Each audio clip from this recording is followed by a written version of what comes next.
to Liquid Lunch. It's me, Hugh. Sandra's here now, and we have the pleasure of having Shane Joseph back in the studio. Hello, Shane, Shane. Great to see you. Nice to be You have a new book. Yes. Called, what is it called there? In-the-shadow-of-the-conquistador. There it is right there. There's a picture of Machu Picchu, where I was going to go build a lucrative mine down there one time. But I've never been there. But Shane, you had the good fortune of going down to Machu Picchu. Yes. And but first of all, maybe just give us the whole story. How did this book come to be, and why? Okay, well, it started when I went to Machu Picchu the first time. That was in 2002. I climbed. I went along the Inca Trail for 5 days in the pouring rain. It took 5 days. 5 days and 2 mountains and a cold. Oh, no. Before I got there. And I was quite amazed at the whole trip because it was almost like a spiritual journey for me. I was the oldest guy in the group even then. Average age was 30. I was way beyond that. And we were battling, the weather and altitude sickness. What is the altitude of Machu Picchu? It's around 2,800 meters. So I think just under 10,000 8,000 or 9,000 feet, right? Yeah, but you have to go higher than that to Cusco, which is the capital, and then go up 2 mountains. So at the high point of the mountains, you're at about 4,000 meters. And That's then high. And then you come down. That's Yes. 12,000 Yeah. feet. Oh, yeah, it is. Okay. So so I did that, and then I came back, and I said I had to write a book about this, and it had to take something more than just a trip to Machu Picchu. So wait a second. Why did you? What was your? I mean, sure, I'd go to Machu Picchu, but was there something that compelled you? He doesn't come back thinking he's got to write a book. Well, I have this ambition in me to visit one country for every year of my life. Oh, okay. And it has to be a new country. Uh-huh.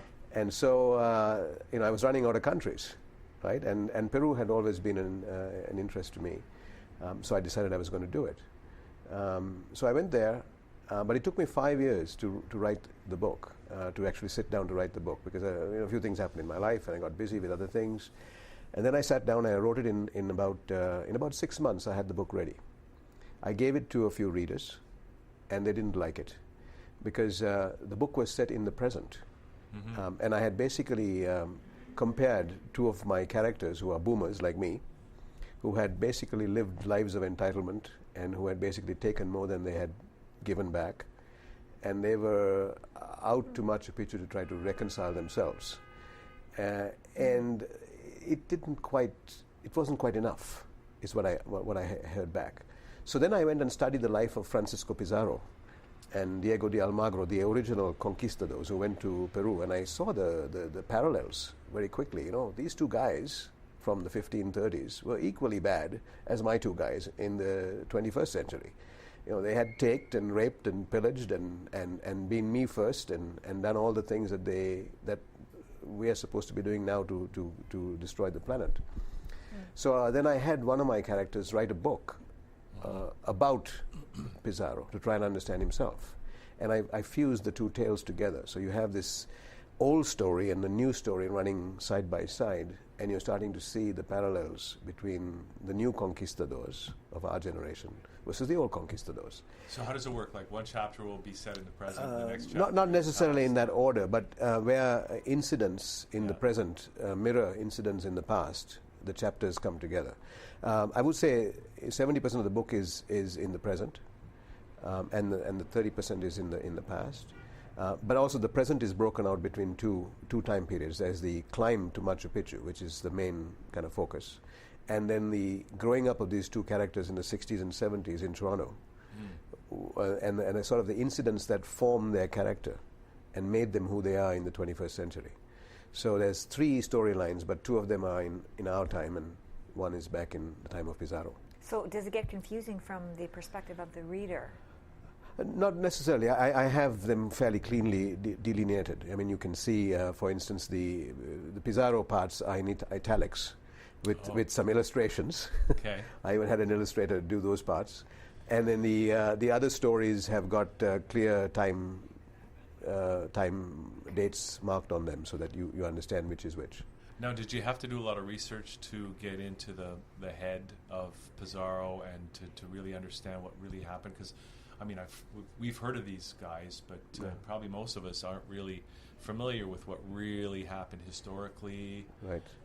There are two fairly in-depth texts written in the 1800s, which I read from front to back. That formed most of my research. The rest of it was actually going to Peru and talking to people about, what happened.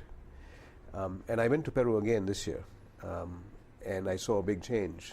When I went in 2002, they were still coming out of the revolution with this Shining Path and all those other Marxist groups. Right. Now they were a new, confident nation moving forward. Really? It's good to see that, right? Because we keep thinking, every country's in bad situation, but when you see an improvement like that. South America is doing good. I mean, I could see Cusco, which was a pile of shacks when I went, which is the Inca capital. It was a massive construction. I said, Toronto, you got to watch out. Cusco is coming behind you, Oh, yeah. And so that place is booming.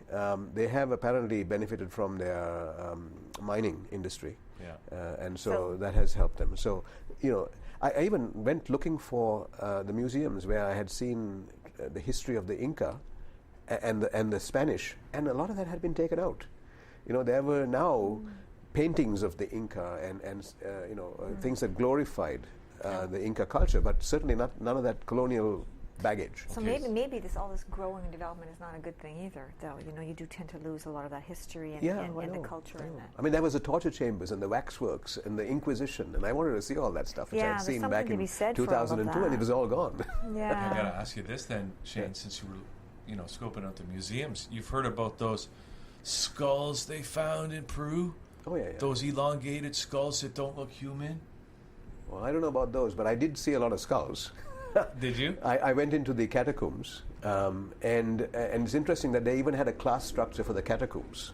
The priests had their own airy chamber where their bones were stored, and the poor people were all dumped into one little place and piled up in a corner. And so you start to see that. Just like Canada. God, talk about a hierarchical system. Even when you're dead, even your bones. These bones are better than these bones. I know. They all look the same, though. They're all bones. Well, exactly. You could mix them and take some of the peasantry people and put them in with the kings and take the kings and put them in. How would you know? Now, what about that? They found a pyramid with the eye on it, just like on the U.S. dollar bill down in Peru. Did you hear about that one? This seems to be a lot of news for me. But I haven't been reading up on that stuff recently. Okay, so let's get into the book a little bit. So obviously it's a bit of a morality tale, and you've got it split between the past and the present. Do you want to maybe give us a little sample, a little reading from the book, Shane? Well, I'll try to... Which storyline are we getting now? Because we're getting the past. Both for us, Sandra. I'll give you a storyline from the present, but from back in the 70s when these two guys, George and Jimmy... In Toronto? Were young men. So that's not the present, that's the past then? Well, it's sort of the near past. How's that? Yeah. Okay. And they were both going after the same girl. And that's the analogy again, is that they both were in love with the same woman, whom they ultimately destroyed. And at the same time, you find Pizarro and Almagro went after Peru and destroyed Peru. So that's the analogy there. So this is the two guys, Jimmy and George. And Jimmy narrates in the first person, and George in the third person. So this is Jimmy's narrative. I don't know why I agreed to the poker game with George. Maybe I felt the stakes were so high, I had to beat him. For once, especially today. We took our drinks and headed towards a table where the dealer was playing by himself. Business slow? George chimed. Seems like it, the dealer studied us. You boys want to play? Yeah. But we would like a twist on the rules. We are going for one game between him and me. Winner take all. You keep dealing each time we discard until one of us calls. The dealer shook his head and sighed. You guys betting on a girl? How do you know? I asked. See it all the time. Kind of sad when women become chips. Deal, George said, slipping him a $10 bill. We don't have much time. Call a wild card, said the dealer. Twos, George said. You okay with that, Jimmy? I nodded. The first 5 cards I got were King of Diamonds, King of Hearts, 2 of Clubs, 3 and 4 of Spades. I was looking good, sitting on 3 of a kind with the wild card to help. I looked at George. He had a scowl on his face. I was tempted to call, but George was a wily card player. I knew he was bluffing. I threw my 3 and 4 of spades. George discarded 1 card only.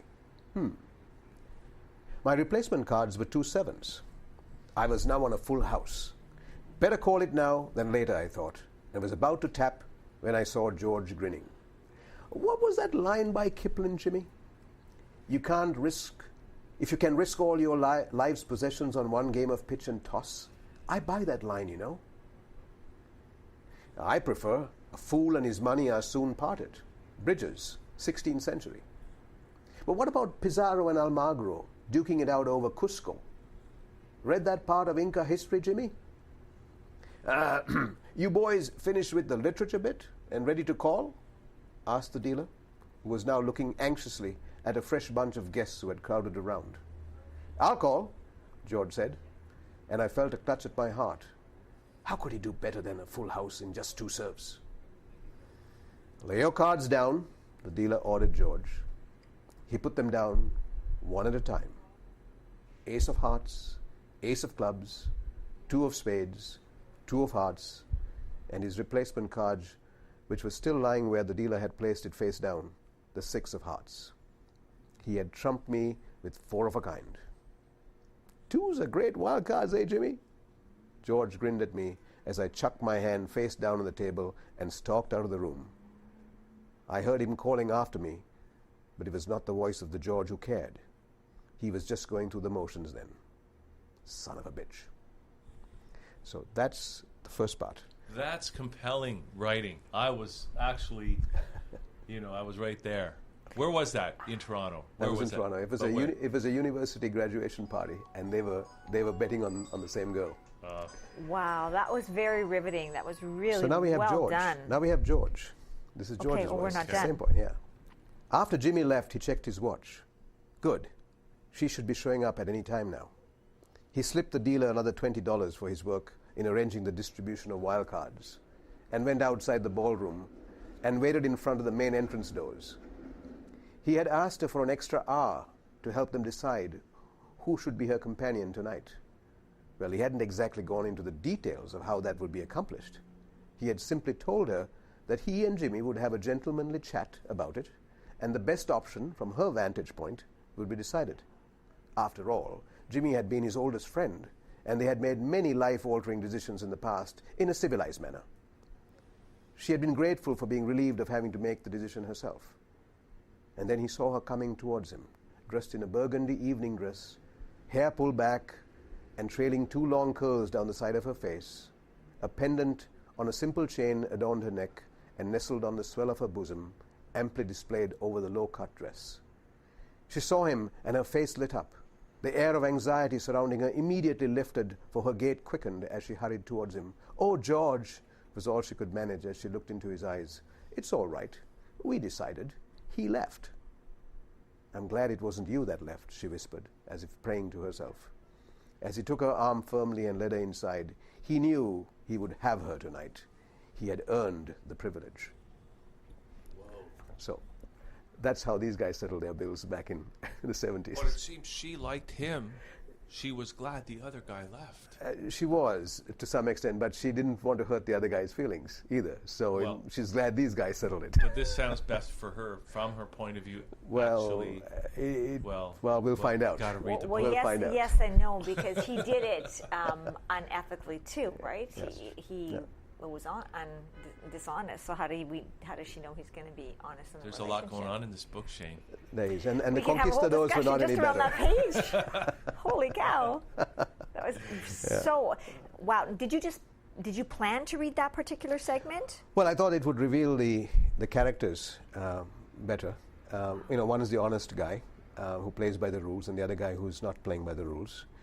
And the same applies to Pizarro and his friend Almagro. One played by the rules and the other didn't. And is that based on? It's based on fact. I mean, Pizarro was a greedy man, and an unscrupulous man. I have another little piece I can read to you on the actual capture of Cusco. Let's do that. Yeah, because that shows you the Pizarro side. Mm-hmm. Okay, and this is based on the historical record. So this one is Pizarro and his men. He has 177 men are surrounded in a fort, and the Inca, numbering thousands, are outside. And the one surprise they have is that the Inca had never seen horses or guns. So this was their surprise element. And disadvantage. Yes. So Francisco Pizarro was tired from days of marching over the Cordillera before arriving in this lush valley. Like in Tumbes, the natives had obligingly vanished from their city, Caxamalca, giving his paltry band of 177 men the run of the place.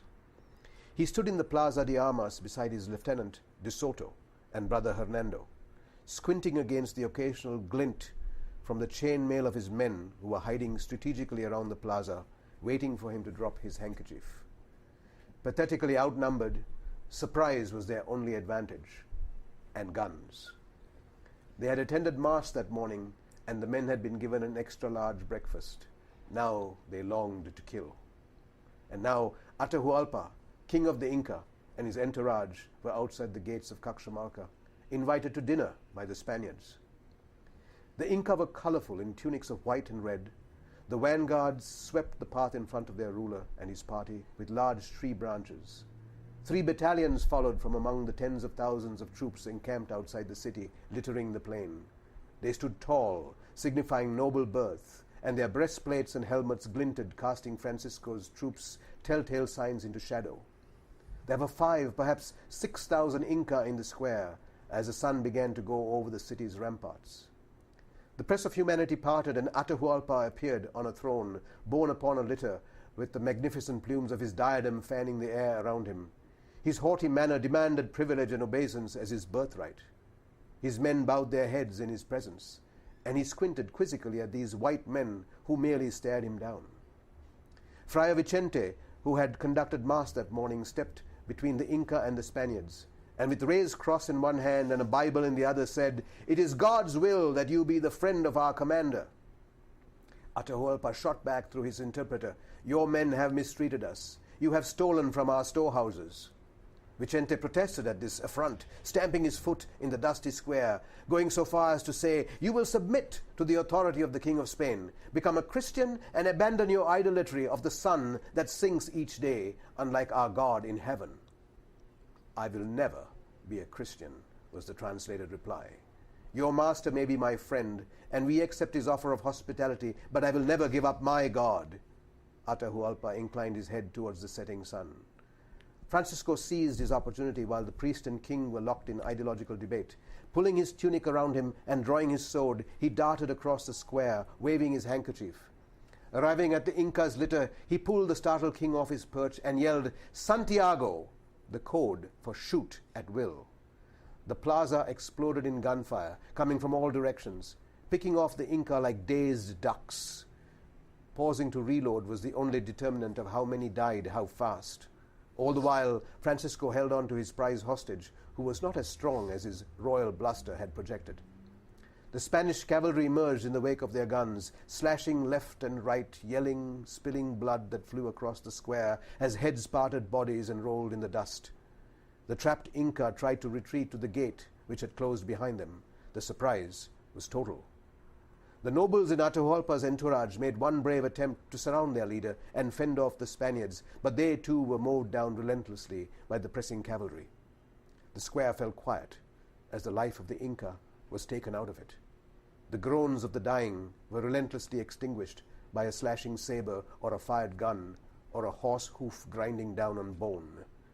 Atahualpa was led away into captivity in shock, his feathers drooping and trailing behind him like broken wings. His troops outside the walls began retreating in disarray. "Remember," a triumphant Francisco called after him, "supper is at 8. I keep my appointments." So, Whoa. so that was the actual capture of the Inca king. And you're saying this is historical? Well, it's based on, I've dramatized it, of course, but this incident took place. And that's how the kingdom transformed to the Spanish. But again, what happened after that was that the two friends, who the Spanish conquistadors, fought among themselves, and Pizarro ultimately killed his friend. He executed him. And so the treachery, didn't stop. It just continued. And ultimately, of course, Pizarro himself was assassinated. And so goes it, and all happened in the span of like 6 or 7 years. It was quite a dramatic period in the time of the Spaniards. So it sounds like people who read the book will get a little bit of a historical education on yes, I hope so. ancient Peru and the Inca. I hope so. Machu Picchu.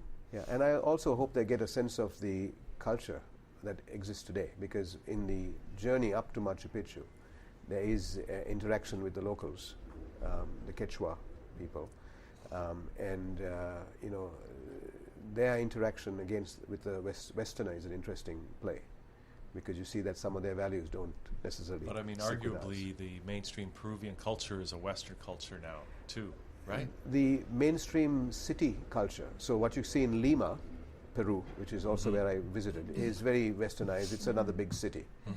But when you go up into the mountains, into the Inca country, there is still very much of the old way of life that is still struggling to maintain itself. Is there a conflict between the two? Well, I would think so. But the thing is, you can't really import a Western culture into the mountains. They live off the it's a the mountain weather. culture. It's a mountain culture. A culture based on the terrain. Exactly. I mean, they have their own food and their own seasons, and the way they work with the seasons and the weather. Just like we have in Toronto. That's true. Which is also the parallel theme in the book, right? Yeah, that's true too. Yes, there is the Canadian aspect to it. Yeah. Now, so Shane, is the book already released? The book is released, and we're having a launch. That was my next question. Yes, we're having a couple of launches. Okay. The first launch is in Coburg, in my hometown, of course, on the 18th of November. That's next Wednesday, at 7 p.m. At a famous coffee shop in Coburg. You have to come there. It's downtown? Downtown Coburg. Is it near the post office? It's a bit up the street from the post office. Okay. It's called Meet at 66 King East. All right. And the address, of course, is 66 King Street East. It's a beautiful little coffee shop. I had lots of launches there in the past. It's a watering hole for all the authors in Coburg. So that's on the 18th at 7 p.m. And then we're having a launch in Toronto on Saturday the 21st of November at the Paint Box Bistro at 3 p.m. And we're also going to have some guest readers and a flamenco performance to sort of give it the Spanish feel. Nice. I'm also combining this launch with another author whom we're publishing, Christopher Caniff, who's written a book called Poor Man's Galapagos. And that's set in Ecuador and Peru. So it's a kind of a South American theme to our launch. Very nice. And so we're going to kind of theme it South American, have the flamenco dancers, and have a bit of a ball. That sounds like fun. And that's on Paintbox is just on, is it it's Dundas? On Dundas, yeah. Just 555 Dundas Street East. It's in the revitalized Regent Park area. Exactly. Which used to be once upon a time called Cabbagetown. Yeah, well, it's very nice what they're doing out there in Regent Park. So, and I keep hearing about the Paintbox Bistro. So that sounds like fun, Shane. So if we can get down there, we will on the 21st. I know there's a lot going on that day, but please do. Sounds like fun. What time does that start, by the way? It's 3 p.m. 3 p.m. on the 21st. And then what time on the in Coburg? On the 18th at 7 p.m. 7 p.m. So that sounds like a fun thing to do. Yes. Hey, in come Coburg. Come on out. And the book and in sounds, Toronto. And where else can people get the book? No, the book is available. You can go to any bookstore and ask for it. You can. It may not be on the shelves, but they'll order it for you, and you can also buy it from Amazon.com, Indigo. It's available as a paper book and also as an ebook. So you can get it in Kindle or EPUB version. I mean, it's available in all forms. And do you have a website? I have a website. It's www.shanejoseph.com, and also the publisher's website, www.bluedenimpress.com. Yes. So, Google me. You'll find it. Absolutely. Shane, this has been great to have you on. I just love what you read. The violence, not so much, but the other part was really good. No, it feels like we've experienced a little bit of South Africa. Yeah. I almost feel like that feeling, when you just wake up from a dream and you have this memory of some exotic place that you just were. I mean, that's the feeling I'm getting just from having you read those couple of paragraphs here today. Yeah, and Shane, when I speak to the violence, that's because I don't like the violence, and it does feel, real. But real you can't have conquistadors without violence. I know you can't. I know you can't have history without violence. You can't. Right. And why it can't makes people it just real. get along? That's right. You always have to have the bad, the good, right? It's always Not in the future. Not in fifth dimension. no, but in where we are now, Yeah. Okay. we're not Shane, there yet. Thanks for doing this. Great to Thank see you as always. so much. You're welcome. Seems Thanks like for a having me on the show. fantastic It was very book. good. Yeah. Thank you. Okay, we're going to take a little break. Then we got some music coming up. Signa Miranda's in the house, and we're going to get her all set up and hear some of her songs. So we will continue here on thatchannel.com.